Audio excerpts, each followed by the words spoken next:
उनलाई चाहिँ पृथु नाम राखिएको र अनि जो कन्या रहेकी थिइन् उसलाई चाहिँ अर्ची नाम राखिएको। यस्ता पृथु र अर्ची जो भगवान स्वयं श्रीहरिका अंश अवतार यहाँ वर्णन गरियो र पृथु जन्मदैदेखि भगवानका दिव्य चिन्हहरूले विभिन्न प्रकारका वज्र अंकुश ध्वजा आदि चिन्हहरूले चाहिँ सजी सजा हुनुभएका विलक्षण प्रतिभाले युक्त हुनुभएका यस्ता जो पृथु हुनुहुन्थ्यो बढ्दै जानुभयो। उहाँ चाहिँ राज सिंहासनमा बस्नुभयो। तर त्यो बेनको जो अराजकताले गर्दाखेरि सारा पृथ्वी कुनै प्रकारका अन्न उब्जनी आदि गराउन नसक्ने अवस्थामा पुगेकी थिइन्। राजा पृथुले बार बार प्रार्थना गर्नुभयो, हे देवी, यो संसारमा हरेक प्रकारका प्राणीहरूलाई सुख समृद्धि हुने विभिन्न प्रकारले चाहिँ आनन्द हुने खालका यस्ता वस्तुहरू तिमीले दिन पर्दछ भनेर पृथ्वीमा अनेक मेहनत गर्नुभयो। सारा प्रजाहरूले मेहनत गरे तैपनि धरतीबाट कुनै अन्न उब्जनी आदि भएन। महाराज पृथु अति कुपित बन्नुभयो, रिसाउनु हो धरती मातादेखि। मैले यत्रो मेहनत गर्दाखेरि पनि प्रजाको संरक्षणका लागि एउटा राजाले पितावत व्यवहार गर्न पर्दछ।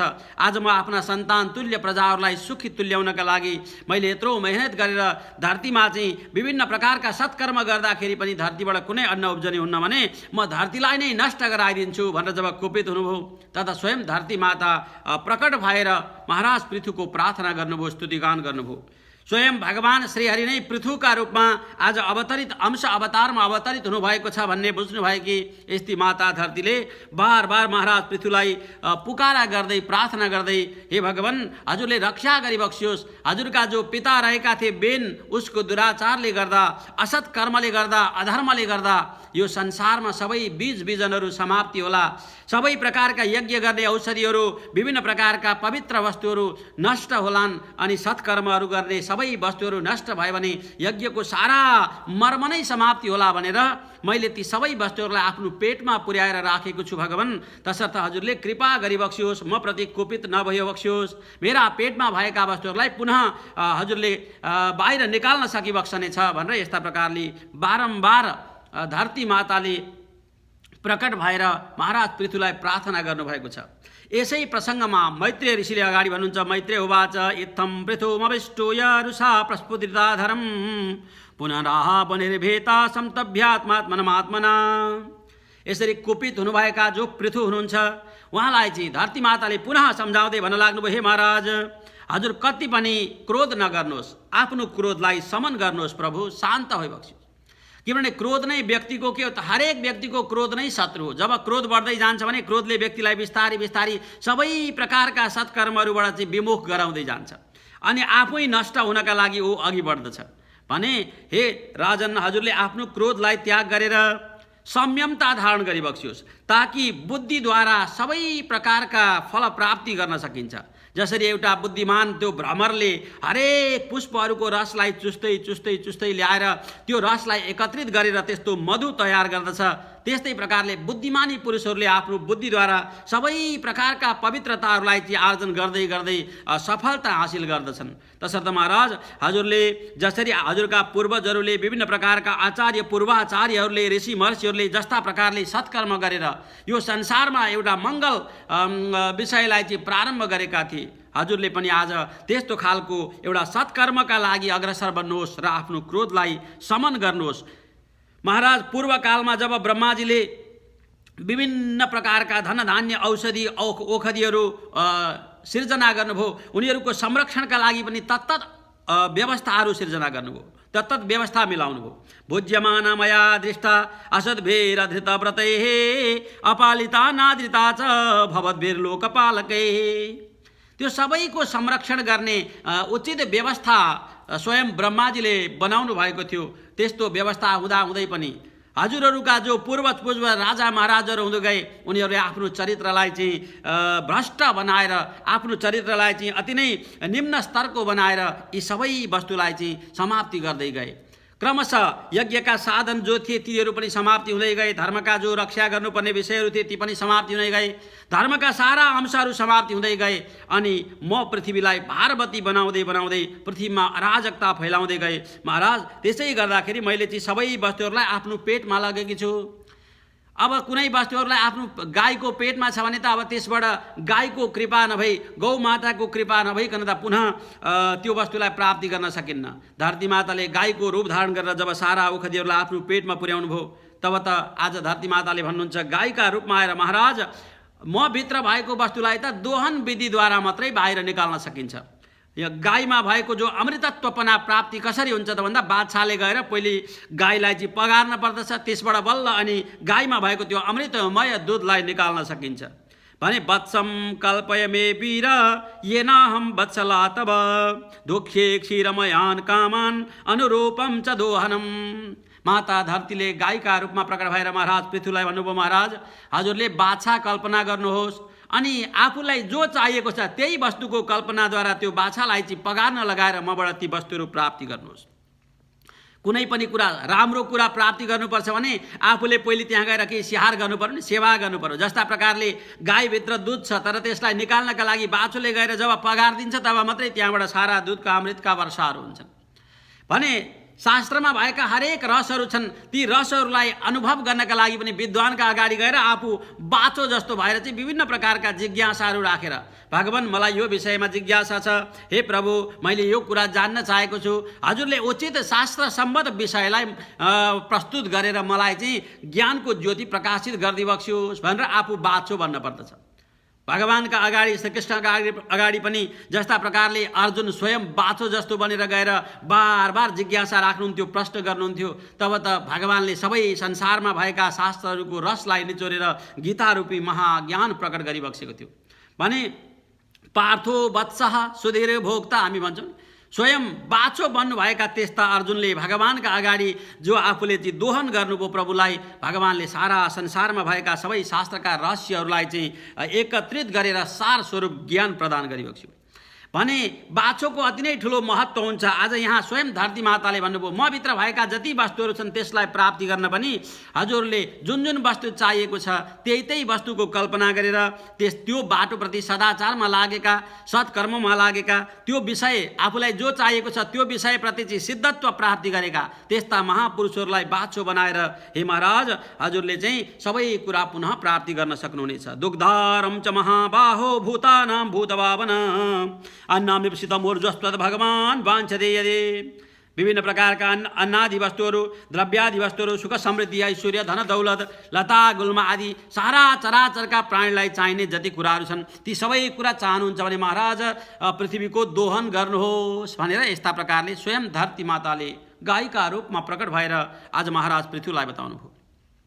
अगाडि गएर भन्नुहुन्छ महाराज समाम च कुर्माम राजन देव दृष्टमेथापय। हजुरले सबैभन्दा सुरुमा त के गर्नु पर्दछ भने विभिन्न प्रकारका यी डाँडा काँडा ढिस्का भएका यस्ता यी धरतीका भावलाई तपाईँले सम्म पनि बनाउनु पर्दछ ताकि समतल भूमि बनाइसकेपछि जब देवराज इन्द्रले वर्षा गराउनुहुन्छ त्यो वर्षा समाप्ति भइसके पश्चात पनि त्यो पानी पृथ्वीमा खेलिरहन पाओस् अनि पृथ्वीको गर्भसम्म त्यो ओस र त्यो चिसोपना रहिरहन पाओस् अनि पृथ्वीमा सुक्खापना नलागोस् अनि सुक्खापना नलागिसकेपछि त्यहाँबाट उर्वरा शक्ति जागृत होस्। महाराज तसर्थ तपाईँले यो धरतीलाई सम्म पनि भाग बनाउनु होला तब चाहिँ अनि पृथ्वीको दोहन गर्नुहोला भनेर यस्ता प्रकारले विशेष उपाय बताइदिनु भयो। राजाले विचार गर्नुभयो यो त अति नै हितकारी वचन छ। इति प्रियम हितम वाक्यम भुव आदाय भूपतेः वत्सम कृत्वा मनुं पाणां वधुहत सकलौषधि भने यस्तो हितकर वाक्य छ भने अब मैले पक्कै पनि यो धरतीलाई हराभरा बनाउनका लागि चाहिँ सत्कर्म गर्न पर्दछ भनेर स्वयम्भुव मनुलाई चाहिँ बाछो कल्पना गर्नुभयो अनि मनुका अगाडि गएर प्रार्थना गर्नुभयो हे मनुदेव हजुरले चाहिँ कृपा गरेर यो पृथ्वीमा सारा औषधिहरू, लता वृक्ष आदि गरेका, अन्न आदि गरेका, धन धान्य आदि गरेका वस्तुहरू दोहन गर्नका लागि सहयोग गर्नु पर्यो भनेर स्वयं मनु महाराजलाई बाछो बनाउनु भयो र महाराज पृथ्वीले विभिन्न प्रकारका धन धान्य, ऐश्वर्य, राजकीय सुख समृद्धिका लागि चाहिने अनि राज्य चलाउनका लागि चाहिने जति ऐश्वर्यहरू, धन धान्यहरू थिए सबै कुरा धरती माताको सेवाद्वारा मनु महाराजलाई बाछो तुल्याएर महाराज पृथ्वीले चाहिँ प्राप्ति गर्नुभयो। धरती माताले ती सबै वस्तुहरू महाराजलाई प्रदान गर्दै जानुभयो भने पृथ्वीको दोहन गर्नका लागि पृथ्वीमा सेवा गर्नु, पृथ्वीमा चाहिँ समतल बनाउनु अनि त अनेक प्रकारका मेहनत गर्ने, खन्ने, जोत्ने, लता वृक्षहरू लगाउने, अन्नका बीज बिजनहरू छर्ने यी सारा कर्म गर्नु नै पृथ्वी दोहन भयो भनेर यहाँ बताइएको छ। तथा परे च सर्वत्र सारमा ददते बुधाः जो विद्वानहरू थिए उनीहरूलाई जुन जुन कुरा चाहिएको थियो उनीहरूले क्रमशः त्यही कुराहरू प्राप्ति गर्नका लागि त्यो विषयका विशेषज्ञहरूलाई बाछो तुल्याउन लागे। तब त गएर धरती माताका अगाडि दोहन गर्न लागे। ऋषयो दुदुर्देवम् इन्द्रमे श्वेत सत्तमः वत्सं बृहस्पतिं कृत्वा पयसन्दोमयं शुचे। सारा ऋषि महर्षिहरूले ऋषिहरूमा श्रेष्ठ हुनुभएका स्वयं बृहस्पति गुरुलाई बाछो बनाउनु भयो अनि आफ्ना इन्द्रिय रूपी पात्रहरूमा, वाणी रूपी पात्रहरूमा, कान रूपी पात्रहरूमा विभिन्न प्रकारका वैदिक ज्ञानहरू, वेद आदि शास्त्रका रहस्यहरू दोहन गर्नुभयो। एवं प्रकारले सारा देवताहरूले देवराज इन्द्रलाई बाछो बनाउनु भयो अनि आफ्नो कल्पनामय सुवर्ण पात्रमा अमृत दुनुभयो, विभिन्न प्रकारका ओज बलहरू दुनुभयो, इन्द्रिय शक्तिहरू दुनुभयो, शारीरिक पुरुषार्थहरू दुनुभयो। यी सबै कुराहरू चाहिँ देवराज इन्द्रलाई बाछो बनाएर देवताहरूले प्राप्ति गर्नुभयो। हिरणमयेन पात्रेण वीर्यम ओजो बलम पयः। यस्ता प्रकारले चाहिँ पृथ्वीको दोहन प्रारम्भ भयो। अब त दैत्यहरूको पालो आयो। सारा दैत्यहरूले असुरहरूमा श्रेष्ठ हुनुभएका भगवानका परम भक्त जो प्रहलादजी हुनुहुन्थ्यो, स्वयं प्रहलादजीलाई बाछो बन्नका लागि प्रार्थना गर्नुभयो। तब त विभिन्न प्रकारका असुरलाई चाहिने आसुरी शक्तिहरू, मायावी शक्तिहरू, मदिरा आदि गरेका वस्तुहरू, यस्ता असुरका लागि उपयोग्य वस्तुहरू सबै कुरा पृथ्वीबाट प्राप्ति गर्नुभयो। एवं प्रकारले पृथ्वी दोहनकै क्रममा जब गन्धर्वहरू, अप्सराहरू रहेका थिए, उनीहरूका लागि चाहिँ विभिन्न सङ्गीत माधुर्यहरू चाहियो, गीतका सङ्गीतका रसहरू, रागहरू चाहिए। ती सबै कुरा प्राप्ति गर्नका लागि चाहिँ स्वयं विश्वावसु नाम गरेका अप्सराहरूका सर्वश्रेष्ठ त्यस्ता महापुरुषलाई बाछो बनाएर उनीहरूले चाहिँ सङ्गीत माधुर्य प्राप्ति गरे। त्यस्तै प्रकारले पितृगणहरूका लागि चाहिँ दूध आदि गरेका, तिल आदि गरेका, आमान्न सिद्धान्न आदि गरेका वस्तुहरू आवश्यक थिए। तब त पितृहरूका राजा आर्यमालाई बाछो बनाउनु भयो। तब त सबै पितृहरूले त्यो मृडमय पात्रमा अनि दूध आदि गरेका वस्तुहरू, तैल आदि वस्तुहरू, तिल आदि गरेका पवित्र यस्ता पितृका लागि प्रीतिकारक वस्तुहरू प्राप्ति गर्नुभयो। एवं प्रकारले अब त सिद्ध गणहरू जो रहेका थिए, जसले चाहिँ योग गरेर, तपस्या गरेर, आफ्नो षट्चक्रको चिन्तनद्वारा, साङ्ख्य ज्ञानद्वारा विभिन्न प्रकारले चाहिँ आफूलाई साधनामा लगाएर ईश्वरलाई प्राप्ति गर्न चाहन्थे, त्यस्ता सिद्धगणहरूले स्वयं कपिल भगवानलाई चाहिँ बाछो बनाए र अनि आकाशरूपी पात्रमा विभिन्न प्रकारका अणिमा, महिमा, लगिमा, प्राप्ति, प्राकाम्य, ईशिता, वसिता आदि गरेका अष्टसिद्धिहरू, सबै ती योगका नियम विधिहरू उनीहरूले प्राप्ति गरे। यस्ता प्रकारले कपिल देवका सन्निधिद्वारा उनीहरूले सबै कुरा प्राप्ति गरे पृथ्वीलाई दोहन गरेर। असुरहरूले चाहिँ मय नाम गरेका दानवलाई, मायावी दानवलाई चाहिँ पुनः बाछो बनाए। तब त विभिन्न प्रकारका मायावी सुख सम्पत्ति, ऐश्वर्यहरू, मायावी ज्ञानहरू, विद्याहरू असुरले पृथ्वीबाट दोहन गरेर प्राप्ति गरे। यक्ष रक्ष्यांसि भूतानि पिशाचा पेशितासनाः भूतेश वत्सा दुदुः कपाले क्षतजा शवम्। जो यक्षहरू रहेका थिए, राक्षसहरू, भूत प्रेत पिशाचहरू रहेका थिए, जो विभिन्न प्रकारका तामसी भोजन आदि गर्ने जीवात्माहरू रहेका थिए, त्यस्ताले चाहिँ सारा भूतहरूका अधिपति स्वयं रुद्रलाई चाहिँ उनीहरूले बाछो बनाए अनि रुद्रलाई बाछो बनाएर त्यो कपाल रूपी पात्रमा विभिन्न प्रकारका रुधिर आदि गरेका उनीहरूका इच्छाकारक भोजन आदि प्राप्ति गरे। त्यस्तै प्रकारले विभिन्न प्रकारका जो विषधारी जन्तुहरू जो रहेका छन्, सर्पहरू भए, बिच्छीहरू भए, नागहरू भए, विभिन्न प्रकारका बिच्छुहरू, यस्ता अनेक जति सर्प जातिहरू र विषालु जन्तुहरू रहेका छन्, उनीहरूले स्वयं तक्षक नाम गरेका नागहरूमा श्रेष्ठ नागलाई बाछो बनाए र आफ्नो मुख रूपी पात्रमा विष आदि गरेका वस्तुहरू दिए। अब त जसलाई जुन वस्तु चाहिन्थ्यो क्रमशः धरती माताको कृपाद्वारा महाराज पृथुका राज्यमा दोहन गर्दै गयो, धुँदै गयो। पशवो यवसं क्षीरं वत्सं कृत्वा च गोवृषं अरण्य पात्रे चाक्षुष्मन् मृगेन्द्रेण च द्रंष्ट्रिणः। जो पशुहरू रहेका थिए, जनावरहरू, चौपायाहरू रहेका थिए, उनीहरूका लागि चाहिँ घाँसहरू, विभिन्न प्रकारका तृण आदि गरेका भोजन आदि वस्तुहरू चाहिँदथ्यो भने उनीहरूले स्वयं भगवान रुद्रका जो वाहन हुनुभएका नन्दीश्वर वृषलाई चाहिँ बाछो बनाए र विभिन्न प्रकारका चाहिँ जो घाँसपात, लता, गुल्म, वृक्ष, बल्ली आदि गरेका वस्तुहरू उनीहरूले प्राप्ति गरे। त्यस्तै सारा अरू जति वृक्षहरू छन्, वृक्षहरूले वृक्षहरूका राजा हुनुभएका बट वृक्ष बरको रुखलाई बाछो बनाउनु भयो। तब त उहाँहरूले विभिन्न प्रकारका औषधिहरू वृक्षहरूले पनि प्राप्ति गर्नुभयो। पर्वतराजहरूले हिमालय नाम गरेका पर्वतलाई बाछो बनाउनु भयो अनि आफ्नो शिखर रूपी पात्रमा विभिन्न प्रकारका रत्नहरू, धातुहरू, ऐश्वर्यहरू, विभिन्न प्रकारका मणि माणिक्य आदि वस्तुहरू प्राप्ति गर्नुभयो। त्यही भएर अहिले पनि विभिन्न प्रकारका पहाडहरू फुटाएर चाहिँ अनि यस्ता खानीहरू प्रकट गरिन्छन्, रत्नहरू त्यहाँबाट चाहिँ प्राप्ति हुन्छन्। यो सबै पृथ्वी माताको कृपाद्वारा महाराज पृथुका साम्राज्यको समयमा चाहिँ यसरी पृथ्वी दोहन गरेर प्राप्त गरियो। एवं पृथ्वादय पृथ्वीम अन्नादा सुन्नमात्मनः। यस्ता प्रकारले महाराज पृथुले आफ्नो राज्यमा भएका जति प्रजागणहरू हुनुहुन्थ्यो, केवल मानव मात्रै नभएर सारा पशु पक्षी चराचुरुङ्गी सारा भूमण्डल जति रहेको थियो सबैलाई चाहिँ हराभरा बनाउनु भयो, सबैलाई धन्य बनाउनु भयो। अब त कोही दुखी भएन। हिजो बेनका राज्यमा सारा त्राही त्राही थियो, उसले त नयष्टव्यम न दातव्यम न हो धव्यम दुजा गजित भन्दै उसले दान गर्ने, यज्ञ गर्ने, सत्कर्म गर्ने, पूजा आराधना गर्ने, जति जति भगवत प्राप्तिका विषयका कर्महरू गरिन्थे ती सबैलाई उसले बन्द गराउँदै मै हुँ सर्वश्रेष्ठ भनेर यस्ता प्रकारले हिँड्दथ्यो। आज उसै बेनको शरीरलाई मन्थन गरेर चाहिँ ऋषिहरूले आफ्नो मन्त्र शक्तिद्वारा प्रकट गराउनु भएका जो भगवान पृथु हुनुहुन्छ, उहाँले पुनः सबैलाई परिवर्तन गर्नुभयो र अनि सारा पृथ्वीलाई हराभरा बनाउनु भयो। हिजो भारवती भएकी पृथ्वीमा भार थाम्न नसकेर आफू गाईको रूप धारण गरेर सारा औषधि बिजनहरूलाई आफ्नो पेटमा राखेर ब्रह्मलोकमा ब्रह्माजीको आश्रयमा जान लागेकी पृथ्वी अब कुनै प्रकारको भयमा नपरिकन चाहिँ पुनः आफ्नो गाईको स्वरूपलाई परिवर्तन गराउँदै अब त धरती माताका रूपमा रहनुभयो। अनि त राजाले विचार गर्नुभयो, अब सारा यी कुराहरू प्राप्ति गरियो, जसलाई जुन जुन वस्तु आवश्यकता थियो ती कुराहरू त प्राप्ति गर्दै गयो भने अब कुनै प्रकारको चिन्ता छैन। के गर्ने त भन्दा यी धरती माताले भन्नुभएको छ सबै कुरालाई समतल बनाउनु महाराज भनेर। महाराजले विचार गर्यो, चूर्णयन् स्वधनुष कोट्या गिरिकुटा निराजराट भूमण्डलमिदं वैन्यः प्रायश्चक्रे समं विभो। यत्रो सारा पृथ्वी छिन्, यी सारा पृथ्वीमा कति डाँडा ढिस्काहरू छन् जहाँ अन्न उब्जनी आदि हुन्न, विभिन्न प्रकारले त्यत्तिकै रहिरहेका छन् भने यिनीहरूलाई समतल बनाइदियो भनेदेखि त कति धेरै भूभाग हुन्छ जहाँ चाहिँ अन्नपात आदि लगाउन सकिन्छ, विभिन्न प्रकारका नर्सरीहरू खेतीपाती किसानी कर्महरू गर्न सकिन्छ, जहाँबाट चाहिँ अनेक प्रकारका वस्तुहरू आर्जन गर्न सकिन्छ भनेर आफ्नो धनुषको जो टोड रहेको थियो, धनुषको टोप्पो रहेको थियो, त्यसले चाहिँ ती ढिस्काहरूलाई भकाउँदै हिँड्न लाग्नु। सारा पृथ्वीमा भएका ती अग्ला अग्ला ढिस्काहरू सबैलाई सम्याउँदै जानुभयो, सम्याउँदै गएर खेती योग्य बनाउनु भयो। किसानी कर्म कृषि कर्म गर्नका लागि सबै योग्य बन्न लागे।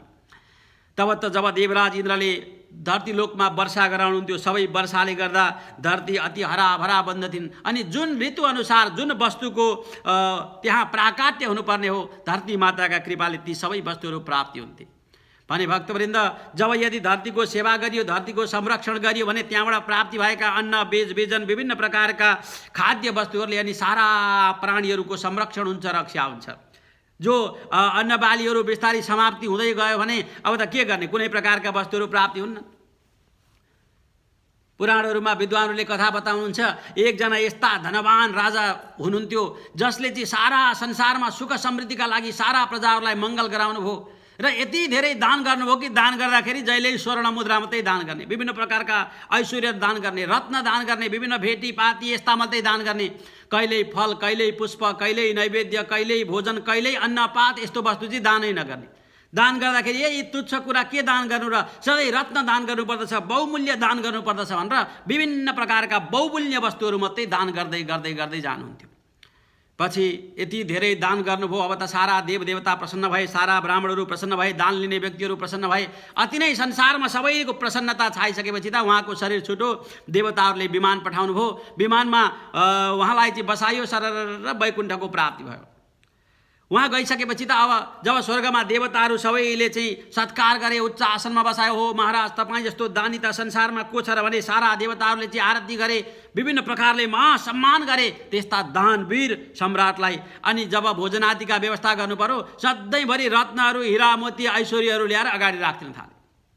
अनि राजाले सोध्नुभयो, हे देवताहरू हो, मलाई भोजनका लागि हजुरहरू आफू चाहिँ अमृत पान गर्नुहुन्छ, मेरा अगाडि चाहिँ रत्नहरू सौभाग्यहरू विभिन्न प्रकारका मणिमाणिक्यहरू ल्याएर राखिदिनुहुन्छ, कसरी म यी वस्तु भोजन गर्न सक्छु भन्दा महाराज तपाईँले जीवनभरि पुण्य जति प्राप्ति गर्नुभयो यही वस्तुद्वारा प्राप्ति गर्नुभयो। तपाईँले कहिल्यै अन्नदान गर्नु भएन, फलदान गर्नु भएन, विभिन्न प्रकारका जलदानहरू गर्नु भएन, पयदानहरू, दधी दानहरू यस्ता भोजन गर्न योग्य वस्तुहरूको दान त तपाईँले कहिल्यै जीवनमा गर्नु नै भएन।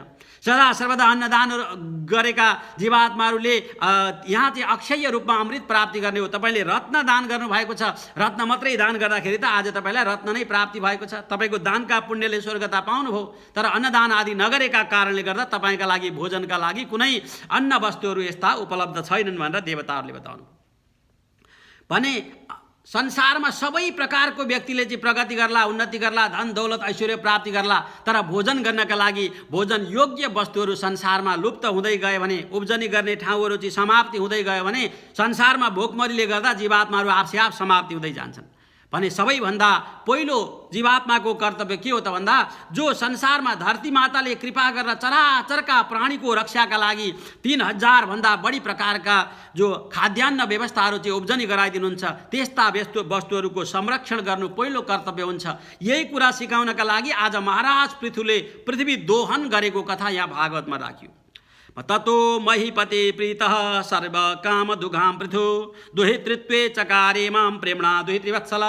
महाराज पृथुले सबै पृथ्वीलाई हराभरा बनाएर यस्ता प्रकारले सर्वत्र मङ्गल गराइसकेपछि त पृथ्वीले सबैको उपकारक कर्महरू गर्दै जानुभयो, जसलाई जो कुरा आवश्यक थियो त्यो पृथ्वीबाट प्राप्ति हुँदै गयो।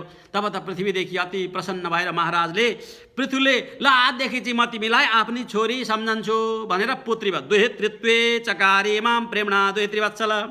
हे देवी, हे धरती, हे धरा, तिमीलाई म पुत्री स्वीकार गर्दछु भनेर स्वयं महाराज पृथुले पुत्री स्वीकार गर्नुभयो। आजका दिनसम्म यी धरती माताको नाम पृथ्वी रहेको थिएन। आजका दिनसम्म धरती मातालाई धरा भनेर, धरणी भनेर पुकारा गरिन्थ्यो। जुन दिन महाराज पृथुले आफ्नी छोरी स्वीकार गर्नुभयो अब त पृथुकी पुत्री भएर अनि यिनलाई पृथ्वी भनियो। यस्ता प्रकारले पृथ्वी नाम यी धरती माताको रह्यो।